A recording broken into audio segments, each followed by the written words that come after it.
정치권의 주요 현안을 분석해보는 1번지 현장. 오늘은 김용태 전 의원을 스튜디오에 모셨습니다. 안녕하세요. 예, 안녕하십니까. 어제 오늘 계속해서 국회에서 교섭단체 대표 연설이 있습니다. 특히 어제 이낙연 민주당 대표 연설이 많은 화제가 됐습니다. 연설 자체도 그렇고요. 야당의 반응도 우리가 이전에 좀 봐왔던 그런 것들과는 좀 익숙한 그런 상황들이 아니어갖고 좀 그랬던 것 같은데, 일단은 야당에서 울림이 있다 이런 호평이 나온 부분들은 굉장히 눈길이 가더라고요. 어떻게 보셨습니까? 예, 겸손한 태도 그리고 격조 있는 언어를 사용하시면서 야당하고 협치를 이제 강조하셨으니까요.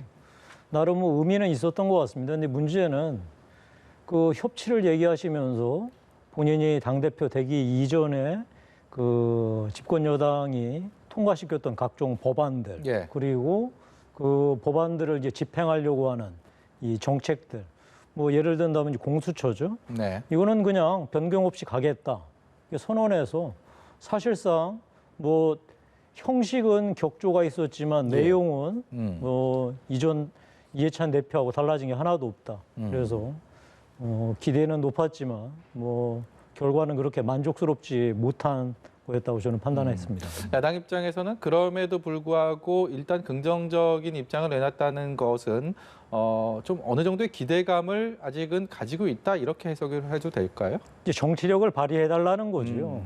이전 이해찬 당대표 같은 경우야 일방적으로 우리가 가진 의석만큼 국회에서 권한을 다 행사하겠다라고 선언하고 행동하지 않았습니까?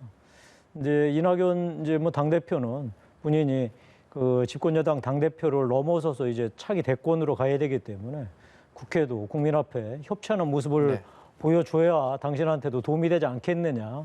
사실 야당 입장에서는 그러한 압박과 그 압박을 통해서 이제 협력을 좀 이끌어내려고 하는 거 아니겠습니까? 그런 면에서 과연 이낙연 당대표가 정말 국회의 본연의 역할, 정부를 견제하면서 정치의 역할, 여야가 타협하는 모습을 과연 국민한테 보여줄 수 있을까? 예. 어떤 기대 반, 우려 반입니다.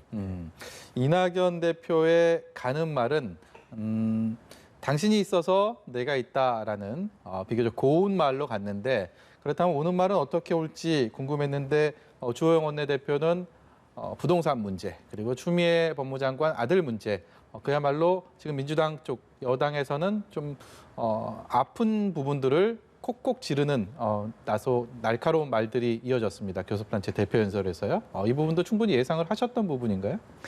야당의 역할은 당연히 집권 여당, 그다음에 집권 세력을 견제하고 비판하는 거 아니겠습니까? 예. 그런 면에서 문재인 정권 각 분야별로 이제 날선 비판을 이어갔는데요.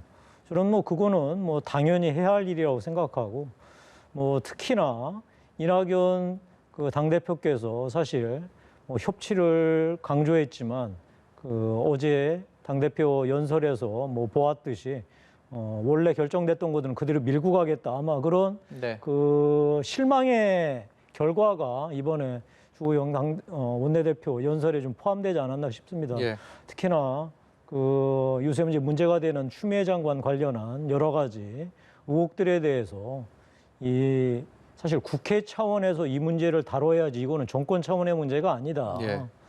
그런 이제 일종의 그 경고를 보낸 거 아닌가 싶습니다. 그래서 특히 이번 국회에서 추미애 장관 관련한 의혹들이 국회 차원에서 진상규명을 하는데 과연 이낙연 당대표가 어느 정도 응해줄지, 아마 이것이 정기국회의 승패, 분수령이 되지 않을까 싶습니다. 네, 학자마다 그리고 전문가마다 어떻게 분류하는지는 제각각 조금 차이가 있지만 보수도 굉장히 스펙트럼이 넓지 않습니까? 네. 김의원처럼 합리적인 보수주의자도 있고, 중도 보수, 합리적 보수, 그리고 굉장히 극단적인 우측에 좀 쏠려 있는 그런 보수도 있습니다. 어쨌든 간에 보수라는 큰 틀 안에서 같이 묶여 있는 그런 세력들인데, 이 말씀드린 이분들 중에서 가장 오른쪽에 있는 분들을 중심으로 지난 광복절 집회가 있었고요. 그게 코로나19 여파로 이어졌다는 방역 당국의 설명이 있었습니다. 그리고 이 상황에서 개천절 집회를 예고하고 있습니다. 여기에 대해서 지금의 국민의힘은 어떤 스탠스, 어떻게 태도를 보여야 된다고 생각하십니까? 분명히 말씀드릴 것은 보수나 진보나 상식적으로 맞지 않는 일, 진실에 눈 감는 것, 그것은 다 그냥 극단적일 뿐입니다. 예. 극단 세력이에요. 그게 극우군, 극좌든 간에 제가 말씀드린 대로 상식에 맞지 않는 얘기들, 그다음에 진실에 눈을 감는 거는 누구나 국민들이 용납할 수 있겠어요. 사실 개천절 집회 지금 예고되어 있는데 개천절 집회에 대해서 그게 과연 국민들 상식에 부합하겠습니까? 특히나 이 과학 중에 과학이라는 코로나 방역에 과연 부합하는 일이겠습니까? 여러 가지 정치적인 이유가 있겠죠. 문재인 정권을 비판하고 심판하자고 나서는데 예. 날짜를 가리고 장소를 가릴 이유가 있겠느냐. 그런데 이 코로나 방역에는 반드시 정치적 주장보다 앞서야 될 게 과학적인 근거, 과학적인 주장입니다. 예. 따라서 저는 이번에 개천절 집회를 강행하는 거에 대해서는 반대고요. 예. 다만 우리가 이제 구분할 거는 이거겠죠. 지난 8.15 집회 때 분명히 코로나가 재유행될 것이 분명해진 상황이었는데 그 집회를 강행한 예. 분들은 당연히 문제가 있죠. 그런 분들까지 옹호하고 그런 분들을 예전에 같은 편이었다고 해서 무조건 같이 가야 한다라고 주장하는 거는 정말로 얼토당토하는 얘기고요. 네. 다만 그 광화문 집회에 참석했던 일반 국민들, 그 국민들이야 정말로 본인들 그날 눈이 비도 오지 않았어요. 문재인 정부 실정 참을 수 없다. 아무리 불편하고 힘들어도 나가서 이 반대를 외쳐야 되겠다. 이런 분들하고는 구분해야 되겠죠. 따라서 앞으로 국민의힘에서는 국민의 상식에 맞지 않고 특히나 과학 중에 과학인 코로나 방역에 이 걸림돌이 되고 방해하는 예. 단체나 세력에 대해서는 단호하게 선을 긋는 그런 모습을 보여야 할 것 같습니다. 네, 김종인 비대위원장 얘기 잠깐 해보겠는데요. 김종인 비대위원장 지난주에 취임 100일 맞았고 사실 굉장히 국민의힘, 미래통합당이 어려웠던 상황에서 바닥까지 떨어졌던 상황에서 지난 100일 지난한 시간들 그래도 비교적 좀 잘 하고 있다라는 평가를 받고 있는 것 같습니다. 이제 사실 어느 정도 체제가 갖춰졌다고 하면 지금의 국민의힘 입장에서는 내년 4월에 있을 재보궐선거 이게 가장 좀 중요한 시험대가 아닐까 싶은데 특히 서울시장도 그렇고요, 부산시장도 그렇고 현재로서는 민주당의 출신 전 시장들이 다 그 자리를 비웠기 때문에 국민의힘이 좀 유리하지 않겠느냐라는 얘기가 처음엔 나왔지만 지금은 또 인물난에 허덕이고 있다라는 평가도 있습니다. 전반적으로 어떻게 보십니까? 일단 김종인 체제가 지난 총선 참패를 수습하는 거는 성공한 것 같습니다. 특히 이제 끝없이 추락할 것 같던 당 지지율을 어느 정도 회복한 거는 정말 잘한 일이고요. 당연히 인정받아야 할 것 같습니다. 다만 당 체제가 안정되지는 않았죠. 역시 비상 체제니까요. 이 비상 체제를 언제 온전한 정상 체제로 돌리느냐가 이제 김종인 비대위의 큰 숙제가 될 것 같고요. 내년 재보궐 선거는 후보난이 아니라 결국은 국민의힘의 정당 지지도, 국민의 신뢰를 얼마나 받는 정도 여부에 달려 있다고 생각을 해요. 네. 저는 사람 문제는 두 번째 문제다라고 생각합니다. 여전히 아직 국민들 사이에서는 문재인 정권 너무나 못한다. 정말로 무언가 큰 변화가 있어야 되겠다라고 생각하는 분도 계시지만 그렇다고 해서 그 대안 세력이 국민의힘이냐. 아직도 의심에 찬 눈으로 바라보는 분이 많이 계시거든요. 네. 그러니까 그런 의구심을 과연 걷어낼 수 있을 정도로 국민의힘이 정상 체제를 갖출 수 있느냐. 저는 이게 가장 최우선 과제라고 생각하고요. 네.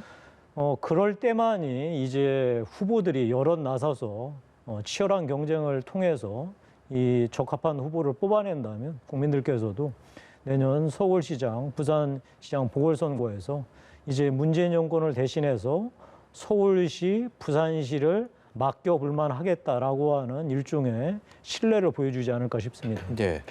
4.15 총선 끝난 지 이제 5달 정도 됐는데요. 아직도 성향은 뚜렷이 알 수 있는데 국민의힘에 들어오지 못하고 있는 4명의 무소속 의원들이 있습니다. 홍준표, 권성동, 김태호, 그리고 윤상현 의원을 얘기하는 건데 일부에서 이제 뭐 복당해야 된다 이런 얘기도 나오고 있습니다. 아직 여전히 뭐 당에서는 지금 복당 희망에 대해서 답을 주지 않고 있는 상황인데요. 이분들 어떻게 해야 된다고 생각하십니까? 백지장도 맞들면 낫습니다. 지금 이것저것 문제 있다고 계속 늦출 일이 아니고요. 같이 가야죠.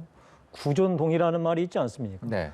다른 게 있다면 어떻게든 서로 조정하거나 아니면 차이를 인정하고 같은 것을 찾아 나가야죠.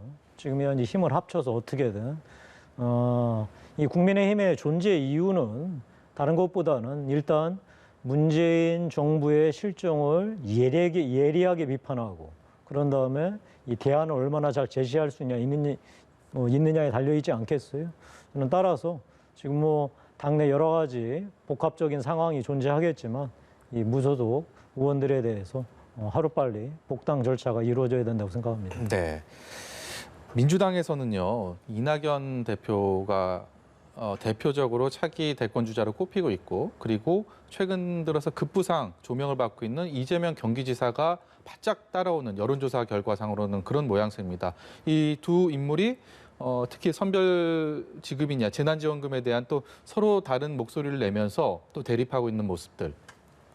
이런 것들이 여러 가지 면에서 앞으로 두 사람의 캐릭터들이 이렇게 전혀 다른 식으로 흘러가고 있는데 야당 입장에서 보면 어떻습니까? 이런 전혀 다른 캐릭터 두 인물에 대해서 우리 쪽에서 승부를 봤을 때 누가 좀 더 껄끄러운지, 누가 좀 그래도 좀 해볼만 할지 아직까지는 지지율 차이는 나지만 시간이 좀 더 있기 때문에 드리는 질문입니다. 두 후보 다 각기 이 장단점이 있기 때문에 섣불리 어떤 후보가 이 국민의힘 대선 후보하고 네. 붙었을 때 유리할지 뭐 얘기하기는 쉽지 않을 것 같습니다. 예. 다만 워낙 그 뭐 이재명 그 지사의 이 급등세가 지금 뭐 두드러지고 특히나 이 중도 표심까지도 지금 예. 차지하고 있다고 여러 가지 조사 결과 나오지 않습니까? 예. 사실 뭐 저는 이재명 지사가 우리 국민의힘 입장에서는 좀 더 어려운 상대라고 생각을 합니다. 다만 이재명 지사가 현재는 여러 가지 그 뭐 방역 문제랄지 아니면 재난지원금 문제에서 소위 화끈한 주장을 펼쳐서 국민의 눈길을 끌고 지지를 끌어가는 것 같지만 대통령 선거, 특히 대통령 후보라는 것이 그렇게 그냥 인기만으로 되는 건 아니지 않겠습니까? 정말 국정을 이 수행함에 있어서 얼마나 책임감이 있게 나라를 이끌고 국민을 통합시키느냐 뭐 이런 그 신뢰감을 국민한테 주어야 할 텐데요. 하여튼 뭐 지켜봐야 할 것 같고 국민의힘 입장에서는 두 후보 워낙 강력하기 때문에 일단 제가 말씀드린 대로 국민의힘의 그 정당 힘을 키워나간 다음에 이 대통령 후보의 경우에는 치열한 경선 과정을 통해서 국민의 눈길을 끌고 신뢰를 얻어가는 작업들을 뭐 꾸준하게 해나가야 할 것 같습니다. 예, 피해가지 않는 시원시원한 말씀 잘 들었습니다. 여기까지 듣도록 하겠습니다. 지금까지 김용태 전 의원이었습니다. 고맙습니다.